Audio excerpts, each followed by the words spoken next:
So ayun mga Q, magandang hapon sa inyong lahat. Welcome po dito sa ating YouTube channel. So kakarating ko lang galing sa trabaho mga boss. So nakita ko kasi guys, merong concern dito sa Metrobank vlog natin. Yan, yung title niyan, bakit nababawasan ng 300 pesos ang Metrobank savings ko? So bakit nga ba? Yan. So yan guys, mabilis lang naman to, parang hindi na tayo tumagal, para direct to the point na tayo doon sa mismong topic natin. So topic natin ngayon is about Metrobank ha. Yan, Metrobank. So ngayon, ito kasing Metrobank natin guys, di ba pag nag-open tayo nito, kailangan talaga meron tayong maintaining balance na 2,000 pesos. So yun naman talaga yung kailangan natin para makapag-open account tayo, kailangan natin ng 2,000 pesos. At yung 2,000 pesos na yan guys, yan yung maintaining balance natin. So ibig sabihin, hindi dapat natin ma-withdraw yan hanggat maaari. Hindi dapat natin ma-withdraw yan. Kasi mga boss, pag withdraw nyo po yung maintaining balance na yan, magkakaroon na tayo ng penalty na 300 pagkalipas po ng 3 buwan. Yan. So halimbawa, for example, Metrobank ka, tapos withdraw mo lahat 0-0. So after 3 months yan mga boss, magkakaroon ka ng penalty na 300 pesos. Yan. Makikita mo yan sa ika 4 months. So, makikita mo doon, may negative 300 na po siya. Pag ika 5 months na, negative 600. So hanggat maaari guys, wag niyo pong kunin yung maintaining balance ninyo dito sa Metrobank ha. Yan. So kung wala talagang choice, kailangan talagang kunin. So wala kang magagawa. So ito kasing message ni ma'am sa atin mga boss, pasahin natin na. So ilalagay ko diyan sa screen. Yan. So nanggaling po siya kay user HQ7QI2 LW7F 23 hours ago. So hello po. Yan. 1 year ko nang di nagagamit Metrobank ko. Nirecover ko lang ngayon kasi akala ko yun ulit yung gagamitin ko sa SIM company na pinagtatrabahuan ko. Nagulat ako na may service charge na 900 pesos. Yan, need ko po bang bayaran? Natatakot po ako baka lumaki ng gusto. Sana may makasagot. Ano gagawin ko? Sumasakit na ulo ko. Yan. So nagkaroon siya siguro ng service charge na 900 pesos kasi nga withdraw niya lahat yung pera niya doon sa Metrobank ATM niya. So, syempre magsa-service charge ka talaga doon, ma'am, kasi nga 'di ba nga siguro hindi ka lang nakinig ma'am nung in-explain sa'yo ng teller o dun sa bangko na kailangan yung maintaining balance mo na 2,000 pesos ay hanggat maaari wag mong withdrawin. Kasi pag withdraw mo yan halimbawa, doon ka na magkakaroon ng penalty na 300 every month pagkalipas po ng 3 buwan. Yan. Di ba, withdraw mo siya ngayon, yung 2K, withdraw mo lahat 0-0. Sa ika 1 month, wala pa yan. Sa ika 2 month, wala pa yan. Sa ika 3 months, wala pa yan. Sa ika 4 months, doon mo na makikita yung penalty na 300 pesos. Ngayon, sa ika 5 months, hindi ka pa rin nag-deposit. Yun, magkakaroon ka ulit ng another penalty, magiging 600 na yan. Yun, sa ika 6 months, hindi ka pa rin nag-deposit, magkakaroon ka ulit ng penalty, magiging 900 na yan. So, yun ma'am.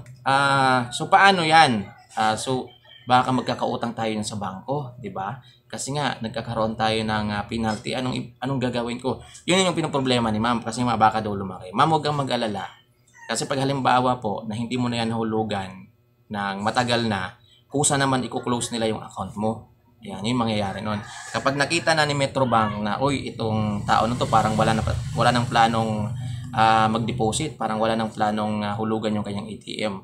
So, magpapadala sila ng notice sa'yo sa email mo na i-close nila yung account mo. Pero pagpadala nila, hindi naman agad-agad yan. Kumbaga, magno-notice mo na sila na in the next month, baka ganito yung mangyayari dahil hindi mo na nahulugan yung account mo, baka i-close na namin yan. So, pag hindi mo talaga yan tinugunan, hindi mo pa rin nulugan, doon na, i-close na nila yan. So, nag-notice naman sila sa'yo. So, ikaw naman, siyempre wala ka namang plano siguro ng hulugan.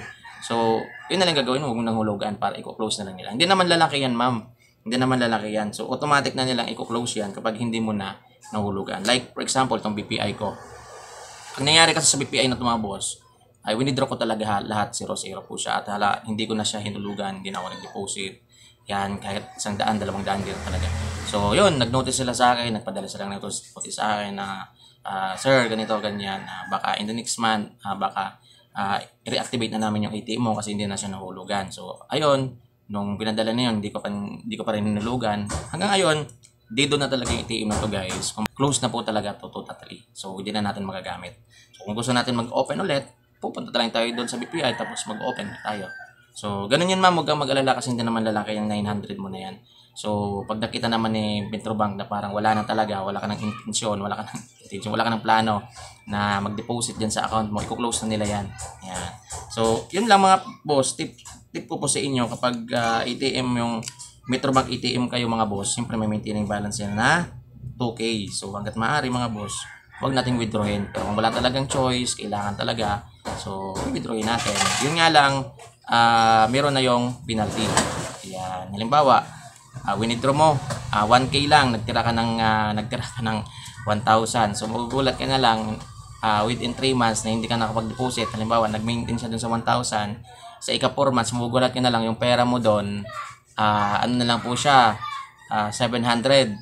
Kasi kinuha nila yung 300 na penalty. Tapos, sa ika-4 months, hindi ka ulit nag-deposit. Yung pera mong 700, magiging 400 na lang yon hanggang sa mawala na siya.